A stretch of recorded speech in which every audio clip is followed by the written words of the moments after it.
Here we are back again with another episode of Where Are All My Friends? And I kind of got the Zoom thing going on. Before I did only audio when we were doing this satellite. And now we got Young Van on the video. If you're listening, you can watch it on YouTube. So that's cool. Go check it But no, out. yeah. I'm stoked on this episode though, because we really don't know each other too well at all. I think we talked on the phone once, maybe a year ago, and I gave you some quick advice on something. I obviously know your artist project, but just a little bit. And I've kind of just seen you grinding away, doing your thing. But I really do like episodes like this. Like we were just DMing and you're like, dude, anytime you want to have me on. And I was like, you know what? Fuck it. Yeah, like that'd be cool to hear your story. So here we are making it happen. I apologize if you are watching from my very desolate room. I just moved here. So it's me, a bed, and my plant Vlad. And we got Evan over at his place. Hopefully Mhm. roommates don't cross for the kitchen, but fuck it. Yeah. There are no rules Hopefully. here. Exactly. Um, Um, I said it's Evan, right? Your actual name is Evan. yeah. Yeah, is that a known thing? I'd hope so, because my name's Okay. Young Van, so it's just Evan without the E.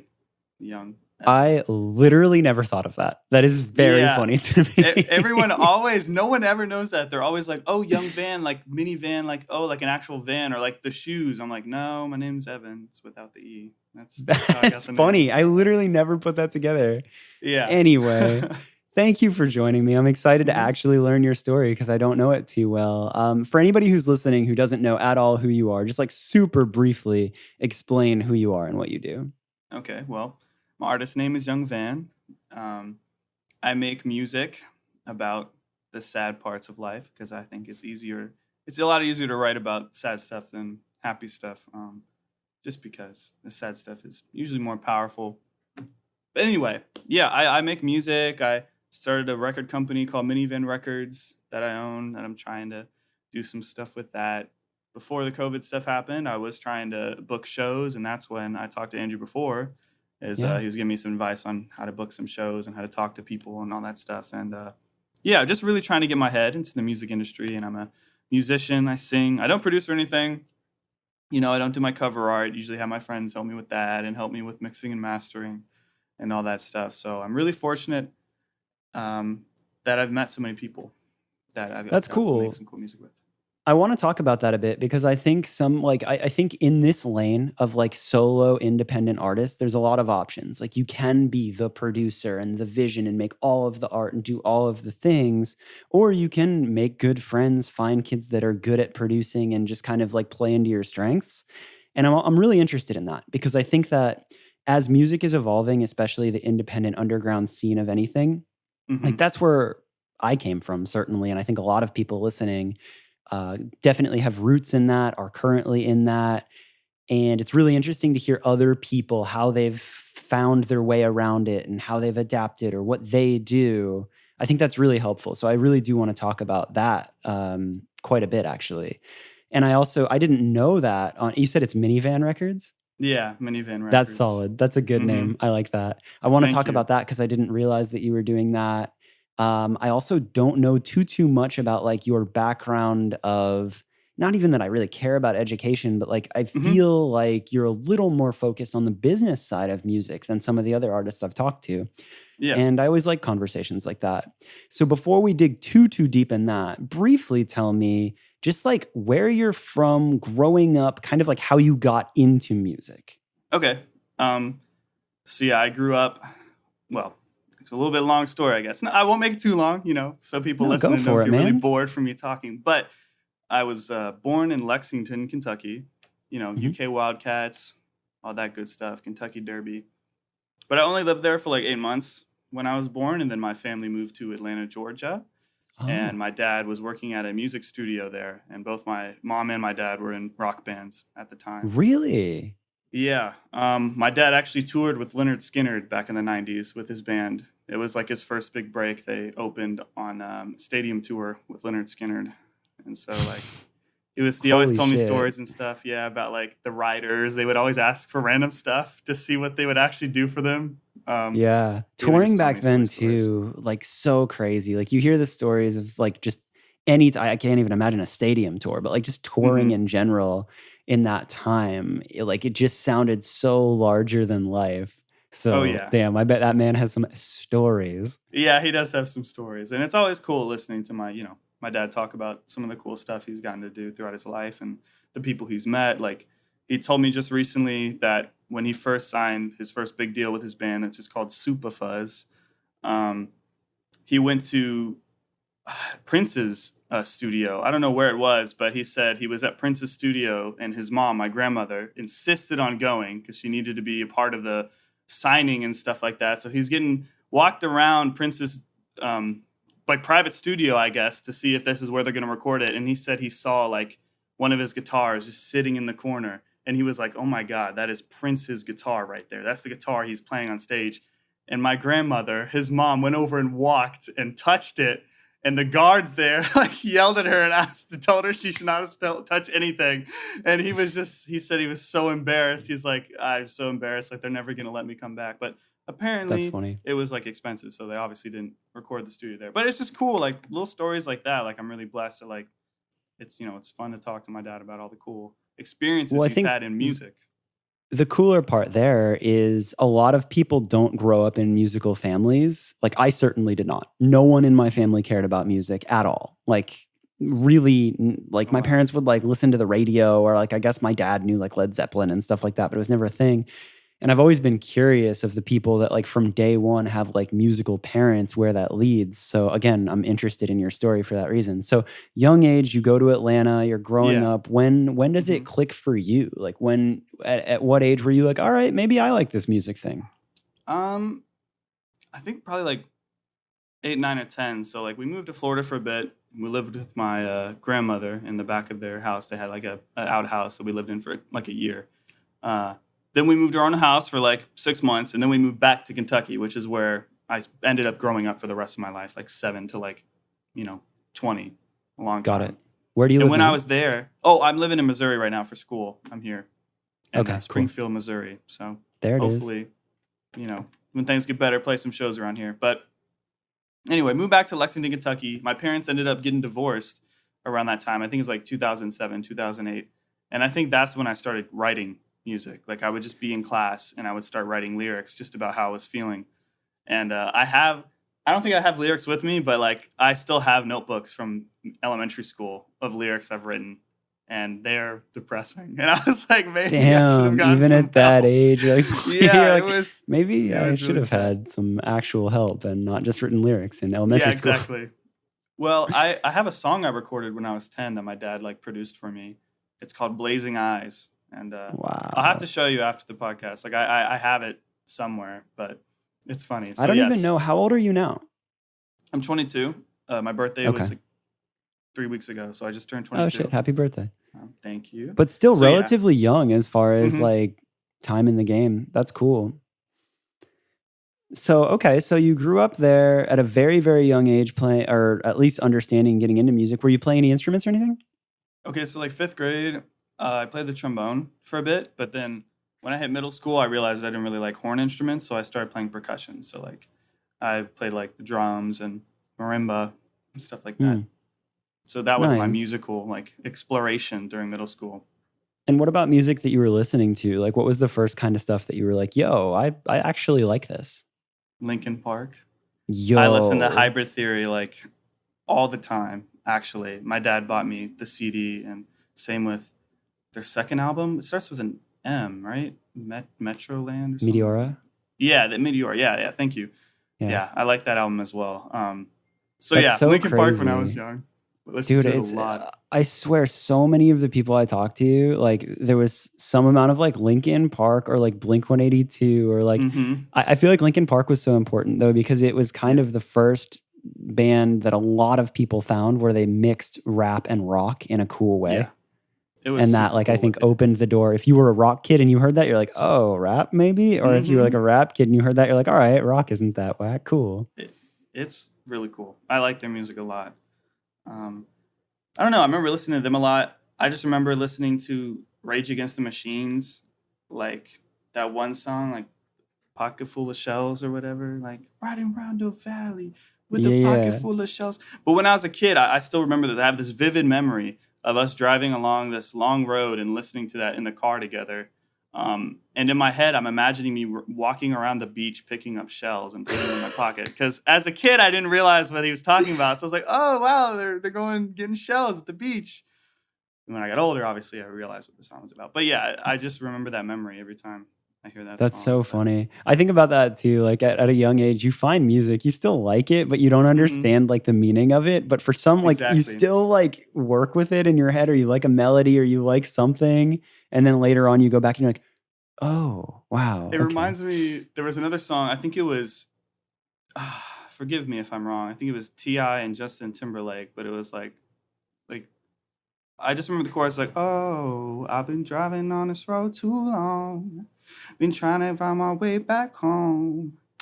The yeah, yeah. old me's dead and gone." I used to listen to that like all the time in sixth grade. Until I got older, I realized like how terrible the song. Like the song is so sad. It's about like this like terrible person, like all this violence, all this the world we live in, and just being kind of lost, I guess. And but as a kid, I was like, "Ooh, this song is good. This is a good song."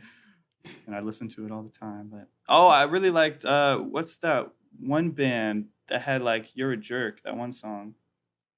They're like, "You're a jerk. I know. You're a jerk. Fuck, I dude, I know." absolutely know that song, but I literally was just like, oh yeah, cool song on the radio. I don't know Yeah, who I sings used to that. listen to that all the time. Like in middle school, I was super into like dancing. So all the big dance songs I was into, like Cat Okay, Daddy, "You're a Jerk," obviously Soldier Boy, okay. Superman, that I want me you. I was really into Yeah, all yeah, those. yeah. So you were into okay, you were into dancing.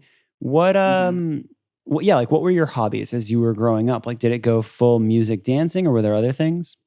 Yeah, so like in middle school, I basically just danced like a lot. Like sixth and seventh grade, we had a bunch of school dances. I went to like all of them, and I would always just dance and like challenge people to dance battles and stuff. And like it was a lot of fun, and I was really into it. And then eighth grade, I think that's kind of when I transitioned.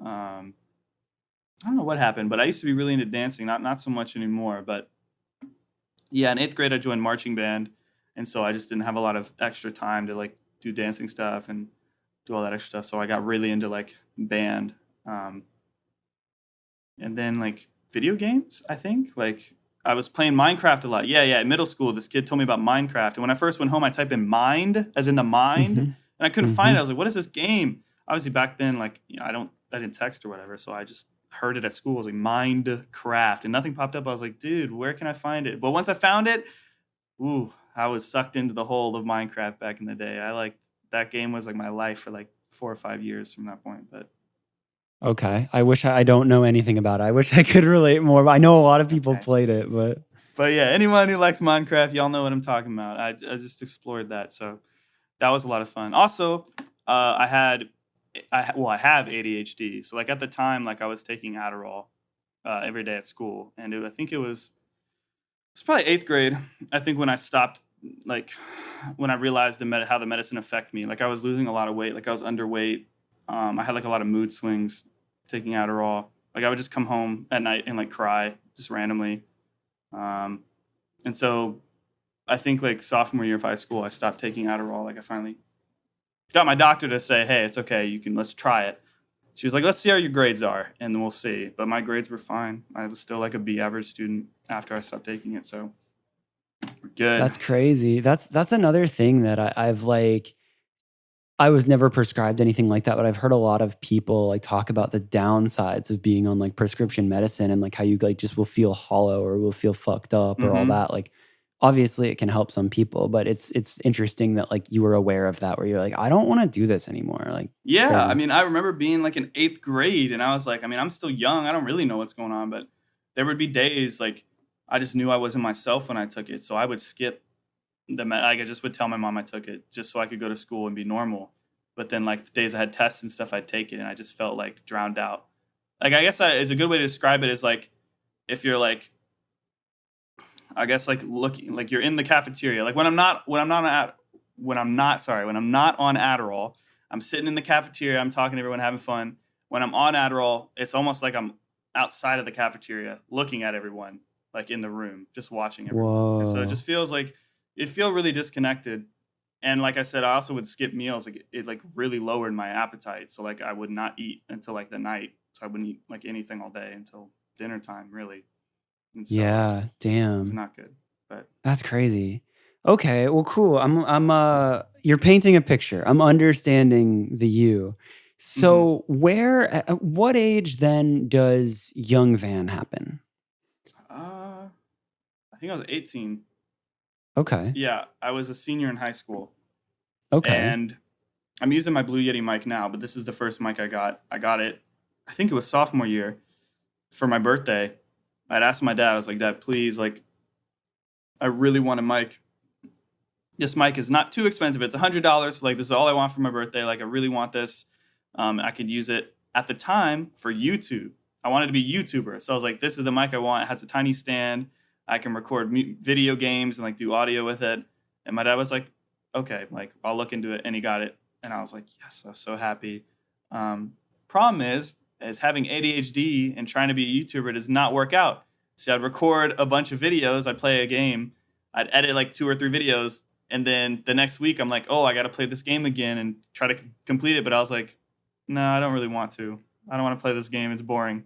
So it was really hard, like, just sticking with a video game or sticking with something to do on my YouTube channel. So, like, I have a Yeah. bunch of series that are just like 1 or 2 videos, and then I never finish the game. And I just start a new one. So, I think a yeah, lot of YouTube. people can relate to That's that, it. dude. Like, because it's such a fun idea, right? Like you look at somebody Yeah. doing YouTube or yeah, take YouTube. You look at somebody who has an established, awesome YouTube channel. You stumble upon a video of them playing through a game or doing a this or talking about a that. And you're like, this is awesome. Like I'm in. And you're like, that must be nice. I want to do that. But then when you go to do the execution of it, you understand like they have Yeah. hours, like thousands of hours probably into getting it dialed and finding their voice and finding their flow and the behind the scenes of editing. So like the pros make it look so easy. You then go to do it and you're like, God, Yep. this sucks. And you do a couple videos and you're like, damn, maybe I'm not as in love with this, or Exactly. I don't know. No, I mean, I that's think that's exactly very how it felt. relatable. I'm Yeah. glad. Yeah, I'm glad you understood. It's like, and I think that could go for a lot of things. Not even YouTube. It's like sometimes something looks so cool, and it's like, wow, that's gonna be awesome, and you actually do it, and you're like, oh, well, this is not as Yeah, cool as I dude. thought it would be. Well, And like that's you said, there's a lot of like editing behind the scenes that I didn't realize was going on. So I think that's why it's so important to find things that you truly, truly love, because mhm. the unexpected labors and BS that you have to go through just to send any kind of product or to be able to do it for so long and have no one care and still do the work just because you love it.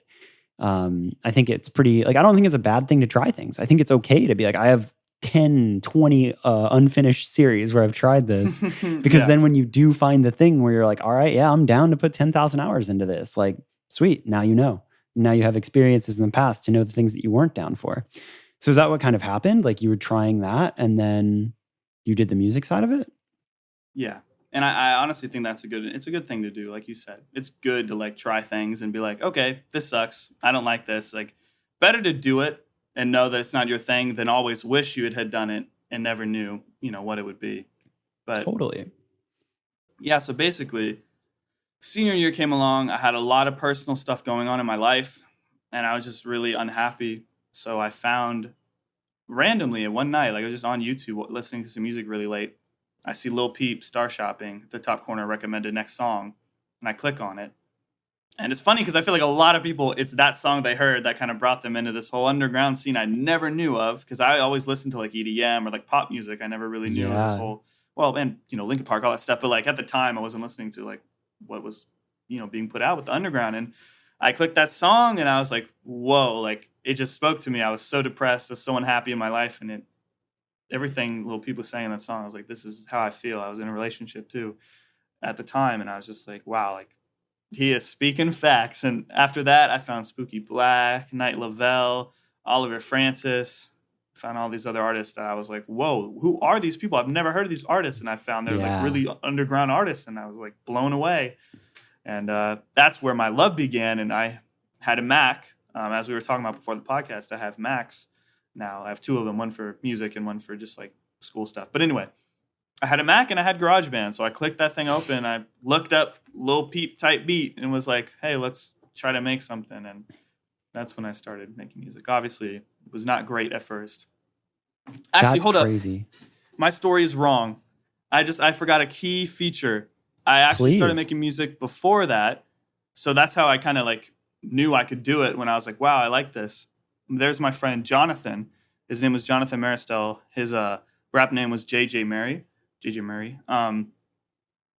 All throughout like childhood, we were like best friends. Since I moved to Kentucky in 7th grade, we were best friends. Um, and in high school, he really got into like rap. Oh, you know, we were always into that music stuff, like my dad was. So that we would always listen to Linkin Park together, and like I'll never forget. There was this song by Selena Gomez called "I Love You Like a Love Song," and me and him would sing that like all the time. Like that was like our favorite song one summer. And yeah, I always think of him when I think of that song. But anyway, high school came around. He was really working on his rap stuff about sophomore junior year, and he was having trouble like with some of the like recording. And I was like, hey, I have this mic that I got from my dad. And I was like, you know, I have GarageBand. Let's try some things. And so, excuse me, I had to burp. I really got into music by helping him, which is funny because I don't mix or do anything of my own stuff. But like at first, like that's what I was doing. I'd bring my computer to his house and like I would mix and master his vocals and we'd work on songs together. And that's where I really first got my experience with music is through him. And he pushed me to write as well. The song will never be released and it's very lost, but there's a song. He sent me a beat because I was like, I really want to work on a song. He's like, oh, I like this one. And he sends me, it was like produced by Breezy or something like that. And I wrote this song called like, the lyrics were just like, I'm so alone. I'm lonely. Or something like that. It was just like really, it was a really bad song, but but I'll never forget it. So he's the one who really got me into it. He emailed me a beat, and that's how I found out about this whole type beat kind of thing on YouTube, which is Yeah. bleeds into my story of I found Lil Peep, and then that's when I was like, oh, I like this kind of like guitar kind of trap rock music going on, which was super cool, and that's where I really found my love for music and recording, writing, singing. That kind of thing. Yeah, so once you found that, that was like your next thing. Like the same way you fell for Minecraft, whatever, like you were just Exactly. like, "Oh shit, I'm in." Like it really connected. That's how it It's was, exactly. that's crazy how many people again had a similar story, right? Like even going back to the Linkin Park thing you were talking Mhm. about, like a lot of people found that like, "Whoa."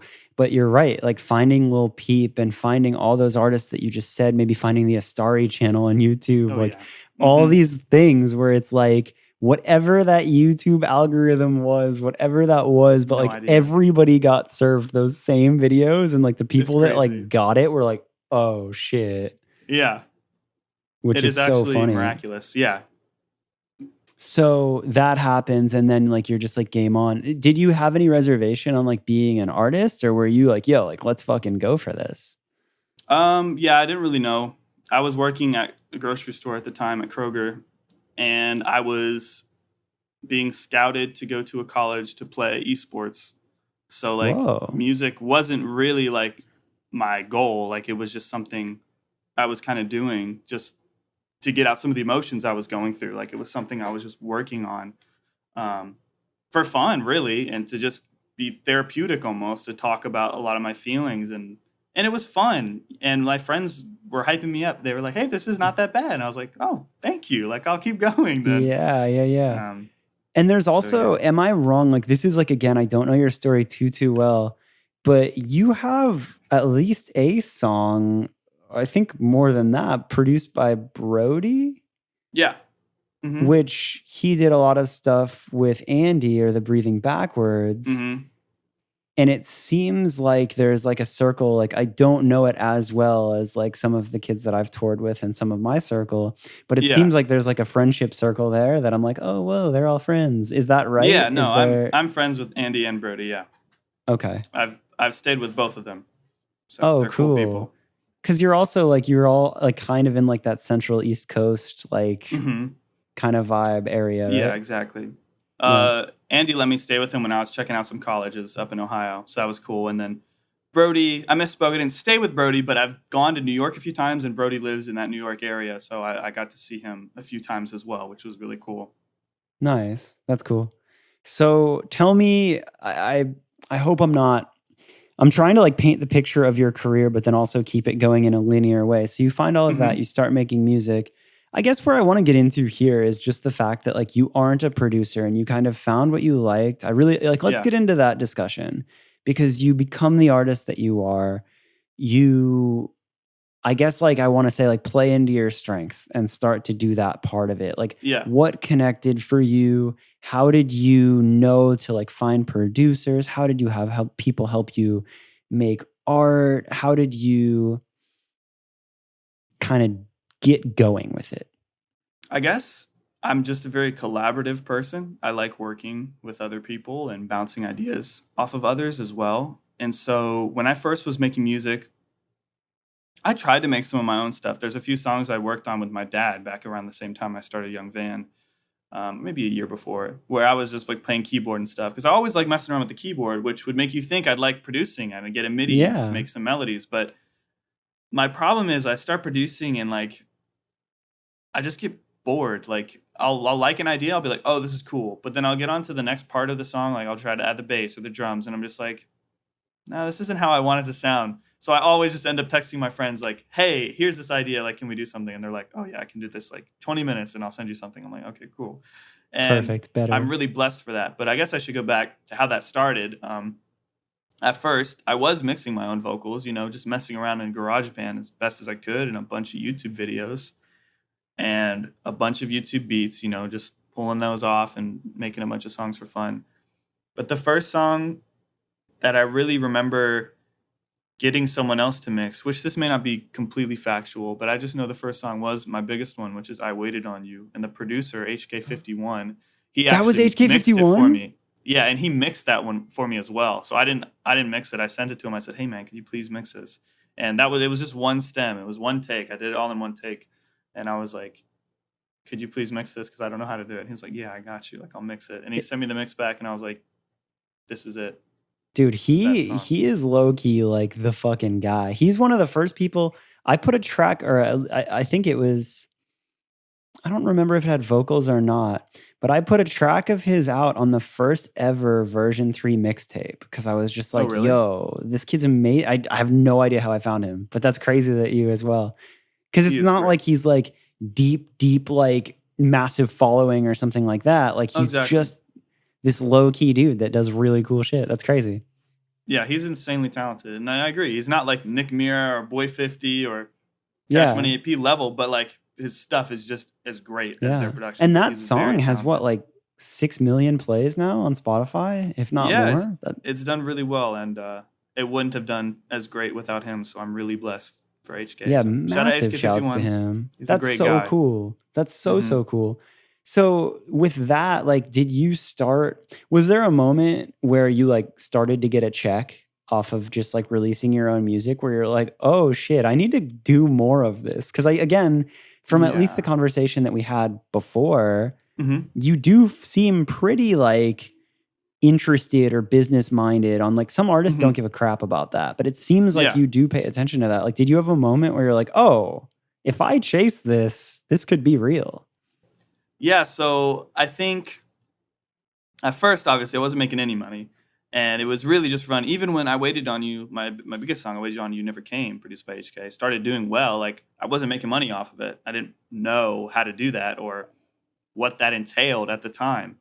So it wasn't until like 6 or 7 months after the song released, it was September of 2017, where I found out about DistroKid, and I uploaded that one and my EP Dead Love. And Yeah. those are the first two things that I released. Oh, and The Fall, which was produced by To The Good. So shout out To The Good as well. Oh my Great God, to producer the as good as well. well. Yeah. Yeah, so To The And was Good's everything amazing. just on SoundCloud before that? Exactly. Yeah, it was just Yeah. on SoundCloud. I don't think I even had a YouTube. Maybe I did. If I did, it was because of Guardin, because Guardin always did a lot of YouTube stuff and would do YouTube live streams. So I think I did make a YouTube for Young Van at that time to, hop in live Crazy. streams and all And that was that stuff. you guys being friends or you being a fan of his? So I met Guardin through Nolan, who is Sad Vibes Forever. He has like this Vibes Okay. Forever kind of YouTube chain. So he's a lot of YouTube channels he runs. And Nolan was like, "Hey, I know someone you should work with." And I was like, "Okay, who is it?" And he's like, "Guardin." And so Guardin sent me a DM on SoundCloud and said, "Hey, I have a song open for you. Would you want to hop on this?" And I was like, "Sure, man." And at the time, he Dude. had just hit like 2,000 followers. So it was like, for the time being, like I had like probably 200 followers. So having an artist who had 2K was like 10 someone times more than famous, you. like being Goddamn. like, Yeah. yeah, like being like, "Hey, want to work on a song?" I was like, oh Yeah. yeah, like let's work on a song. Yeah. And that's where our friendship started. And Guardin's a That's really awesome. amazing person. I'm Yeah, that's really another, glad. like, mutual friend, like, he's one of the top downloaded episodes of the whole podcast, like, Oh wow, he's yeah. yeah, like, he's such the homie and, like, he's so humble, yet, like, his Yes, yeah. product is just so good. It's like, take So take true. an incredible artist with an incredible vision and just a humble, genuine, caring person and put that all together, and, like, you have the mixins for a great dude. So You that's have crazy Guardin. that you have yeah. Yeah. So it's cool. He is a sweet guy, and I'm blessed to have that relationship. And it's cool, like you said, getting to watch him really grow to that next level and see a lot of these. Uh, I said this. I tweeted about this the other day. It's like the most rewarding thing about being like a musician is watching a lot of your friends like become successful and really Yeah. take it to that next step. And that is like super cool to be able to be like, oh my gosh, like that's my friend. I know Yeah. that guy. I've watched him grow or watched her like grow, and it's a very rewarding thing. And that's, I think, kind of why I wanted to start Minivan Records. Um, After I'd been doing music for a while, this was 2019. I think it was about September again, is when I decided. I was like, okay, this is when I was booking shows as well. I was like, I want to start a record label so that I can really like book shows and like do tours and stuff and maybe sign some artists and start doing some releases. And that was kind of my goal. Haven't done anything with it yet, but I mean, a lot of stuff has happened since, late end of 2019. Like it's been kind of Yes, it hectic has. in the Yes, it world. has. So hopefully get some things running up in this later end of the year or 2021. But I forgot what we were talking about before we started talking about Garden. I guess we were just talking about No, when I I started was making just music. yeah, like, basically, I'm just trying to, like, get that picture. I think the conversation stemmed from being like, "Yo, were you like, holy shit,' when you started making money?" Oh And you were yeah, just like, yeah. "Yeah, yeah, yeah." Okay, thank you. Yeah, so yeah, I really did. Money wise, I didn't know. At first, I think it was 2018 when I started making a little bit of money. I would get like $100 a month, and I was like, yes, like that's like a few night out with my friends in college. Like we'll go to Cheddar's or Chili's and get some food. Like that's awesome. Yo, Chili's with the boys. Let's Yeah, go. exactly. So it wasn't until like I think beginning of 2019, like end of 2018, I was getting a little bit more like 300 to like 250, 400. I was like, wow, this is a little bit more money than like I'd think. But in 2019, that's when I was consistently getting more of the upper range, like 600 a month or 700 a month. I was like, wait, I could, if I find a nice place, I could pay rent with like about 500 a month. Like I could probably make this work if I just want to do this. And so that's when I dropped out of school at my previous college where I was playing esports, and I ended up moving to go to school in Nashville, and that's where I was doing music. That was my job. So I had an apartment and I was paying my rent just off my music. And I think that was the first moment, like September of 2019 when or August, I guess, when I moved in. That was the moment I was like, wow, like this is my job right now. Like this is my career and I can really bring it to the next level. Hence why I started Minivan Records. I was like, okay, let's see if I can get into the business side of things and really start pushing that kind of aspect. Yeah. Yeah, that's a really crazy moment there when that, like, happens because it's just it's this incredible thing where if you're a solo artist and you distribute your music like Hmm. this, like, it's kind of the first time this has been able to happen, and I love seeing it happen for Yeah. people, and I love seeing, like, where what that sparks. So, your idea yeah, again, the timing is pretty awkward with Minivan Records because I I know. remember you hitting me up asking about shows Yeah, and all of that, and then, like, we have all the corona stuff. Because it's even for true. me, like, version 3 stuff is pretty much paused right now, like, Yeah. Where Are All My Friends is a spin-off of the Where Are All My Friends tour, Hmm. but, like, as far as, like, touring, putting out music and all that, like, we pretty much paused that, so I feel You have you. to. Yeah. But tell me about that. Like, tell me like what your interest was in like business and kind of what your bigger vision is for that. Okay. Well, first thing, I really liked the name minivan for like my fans, like my supporters are the minivans, Young Van and the minivans. So like I always imagined doing a tour called Young Van and the Minivans and just like a like Hilarious. huge tour.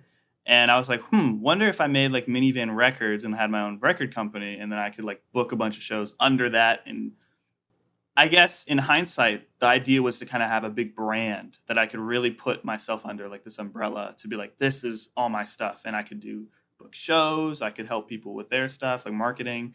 and then I could do all my own stuff under it since I'd own it. So I was like, okay, I'm gonna start Minivan Records, and thankfully, because I'm very fortunate and very privileged that my dad was in the music industry, he has some friends, and he connected me with this lawyer out of Georgia who helped me get the LLC for it, and like really get a good job doing that. But my ideas for it was really the tour stuff would be really cool. I want to be like known as like an underground label that like throws really cool shows. Like I want to be like that kind of label. People are like, oh my God, yeah, like I want to sign to them. Like they're going to put you on like some really cool shows with a lot of other artists that are already doing a really good job. Or yeah, they really know how to like distribute like vinyls and CDs really well. So they're going to get you some really cool music. Or, I guess since I wanted to leverage the success that I was having in the underground scene to help smaller artists. So I signed a smaller artist. This was my idea. So I'd sign a smaller artist, and then I'd hit up some of my artist friends, be like, hey, man, I just signed someone to my record label. Would you mind doing a feature for them? They're awesome. Like, I think they're really good. They have potential. And then instead of someone, either A, the underground person, that we're hypothetically speaking of, doesn't sell features. So it's like, since they know me, they're like, oh, sure, I like this song. Like, let's do it.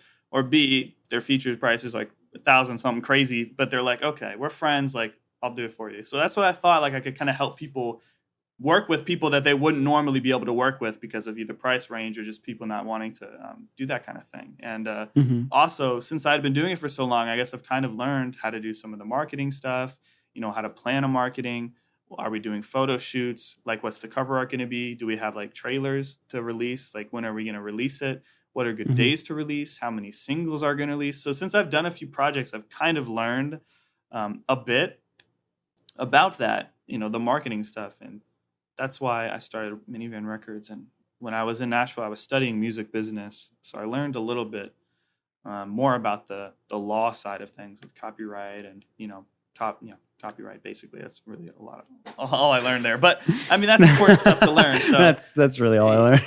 yeah, but I did learn that, and that was good to learn stuff about. But yeah, man, it really is interesting to me, like the business side of things. I think right now in college, in the current college I'm going to, I'm studying multimedia production. Like I really want to get into like films and music videos. So like I really just want to do everything music wise. Like I want to shoot music videos for people. I want Minivan Records to be like the hub. So I want people to be like, oh, you want a music video? Oh, someone under Minivan Records can do that for you. Like, yeah, if you sign to them, they'll shoot the music video for you. Oh, like you want a photo shoot or like a cool trailer shot, like a short film for your like album you're doing. Minivan Records. Oh, you want to go on tour? Minivan Records. Oh, you want Young Van's new album? Minivan Records. You know what I mean? So it's like, yeah, dude. I mean, I feel really you. just want it to be a brand. So. I totally feel you. Because that was there's a lot of like parallel vision with what I did with version 3, where all my friends tour, all of that.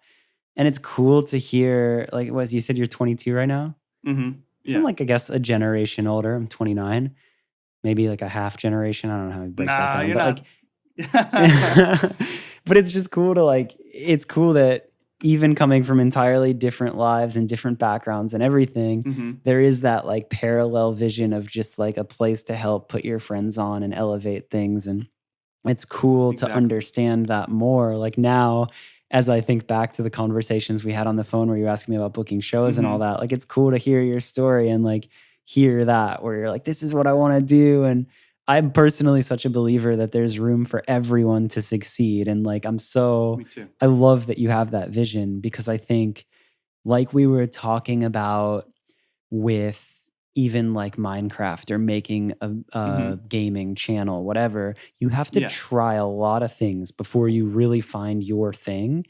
And that's okay. So the fact that you had some success as a musician, as an artist, and then you're like, all right, cool, I'm going to do this. And then that could stack to this and this and this. Like, I just really respect that evolution. And I think everybody needs to try that. So that's cool that that's part of the vision. And I think that's a really good thing to be working on. As far as your career, what's next up as far as the Young Van Artist Project? So I've got like a lot of features I'm working on with a lot of my friends. Like I said in the beginning, like I really like collaborating. Like I just find it a lot more fun to make a song with like a few people, or have a producer and another artist in the song. So it's just really fun. So I have a lot of Features in the works, but those usually take times because everyone's running on their own schedules, especially now. But I am working on like I'm gonna call it like my debut album. Like I've had a bunch of projects and I've released albums before, but this one I'm gonna release on vinyl and CD. Like I want to release Oh, it cool. physically because Young Van Nice. doesn't exist on physical like right now. I've never Right. released A anything lot of physically. people So don't. and what's crazy is I blew my mind because it's like, what if Spotify just stopped releasing music, or what if Apple Music went bankrupt and stopped releasing? I just thought about that today. It's like, how would people get my music? Like it'd just be gone. But it's like, if I have CDs and vinyls, like it'd be so cool, even for me, just to own like a piece of my music and it, be able to play it. It'll be a different feeling, especially like if you're a musician, you'll probably understand. Like there is some sort of different feeling being able to play it on Apple Music than actually having a physical copy of like a vinyl and putting it on your record player and being like, wow, that's me. That's crazy. Like Yeah. that's me. So that's the next goal. And I really want to do that with Minivan Records. So I'm just looking at my options and trying to figure out how I can do that with money, because I know vinyls especially are a little bit more expensive to get made. So figuring out my options. There's a few people I'm looking into, but I think it's going to be cool. And I don't know what I'm going to call it yet, so I can't give away a name or anything for the album name, but I do know I'm going to put 3 songs that are already released on it. I am going to put I Waited on You, You Never Came on it. I'm going to put the song I made called How to Cope, which is produced by fats'e. And then I'm going to Oh, put shout out to a Charlie. song. Let's Yeah, go. fats'e's awesome. Shout out Charlie. And then the last song is When You Tell Me You Love Me, It Doesn't Feel the Same. And that's produced by To The Good, featuring my friend Suicide. So those are 3 songs like I have always wanted to have like physically. Like when I made them, I was like, Yeah. I just liked them a lot more than I guess I realized at the time, because I always come back to them, like I'll release a new song, Hmm. be like, oh, I like this. But then I'll be like, oh, I kind of want to hear the song I made like a while ago. And so I really want them to be like on my first like debut. I keep saying that just because it feels like if I'm going to release it physically, it's really going to be like, okay, this is Young Van. Like I want to make sure it's all of my best songs. Like I just want it to be 10 songs. Um, just really clean number, not too long, like hopefully under 30 minutes, and that'll be it. I don't know what else I'm going to do with it, but I just know vinyl, CD, probably about 6 or 7 new songs, and then those three old ones are going to be on there. So hopefully it'll also give people incentive who like my biggest song, I Waited on You, will be like, oh, I want this so I can listen to I Waited on You. They may not even care about the new album. They may be like, Yeah. I miss old Young Van. Like I miss young Van. I'll be like, well, that's cool. Young But man. yeah, so you guys can buy the album and still enjoy some, old Young Van.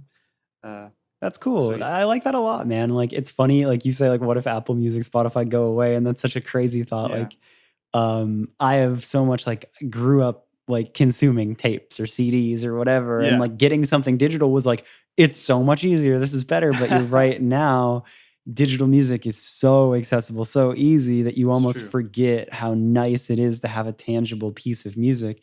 And I think vinyl, like you're saying, is very special for that reason because it's I big. agree. Like you hold it, Yeah. when you're looking at that record, you see every detail in the art. You can Oh, open it true. up, and if you have like an insert, you can like all the lyrics or whatever you wrote. Like I think that's really special. And I had Me done too. that with some of the artists I managed, putting a lot of time and care into vinyl, things like that.